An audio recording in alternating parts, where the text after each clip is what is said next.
Namatay ang isang trabahador matapos matabunan ng gumuhong lupa sa Baguio City.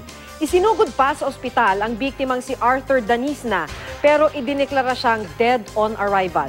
Base sa investigasyon ng mga otoridad, nangyari ang insidente habang nagbubungkal ang biktima ng lupa na paglalagyan ng poste para sa University of Baguio Dormitory.